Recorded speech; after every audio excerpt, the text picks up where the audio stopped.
ஆண்டவராகிய இயேசு கிறிஸ்துவின் நாமத்தினாலே உங்கள் ஒவ்வொருவரையும் வாழ்த்துகிறேன். யோசுவா 1ஆம் அதிகாரம் 9ஆம் வசனத்துல பலம் கொண்டு திடமனதாயிரு அப்படின்னு யோசுவாவுக்கு கர்த்தர் சொல்றார். ஏன் அப்படி சொல்றார் தெரியுங்களா? அவன் ரொம்ப சோர்ந்து போயிட்டான், ரொம்ப வாடி போயிட்டான். அவனுடைய பலன் எல்லாம் அவன் மனசுக்குள்ள இருந்து இறங்கிடுச்சு. அந்த சூழ்நிலையில தேவன் என்ன சொல்றாருன்னா, நீ எழும்பி நில்லுப்பா, பலன் கொண்டு திடமானதாயிருன்னு சொல்றாரு. ஏன் தெரியுங்களா? நான் உன்னோடு கூட இருக்க போறேன், நான் தான் உன்னுடைய பெரிய பலனா இருக்கும் போது ஏன் கவலைப்படுற அப்படின்னு சொல்றாரு.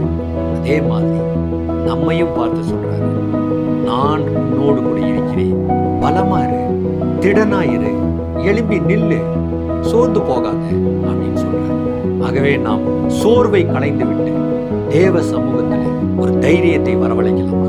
ஜெபிக்கலாம். அன்புள்ள நல்ல பிதாவே, நீர் என்னோடு கூட இருக்கிறீர்.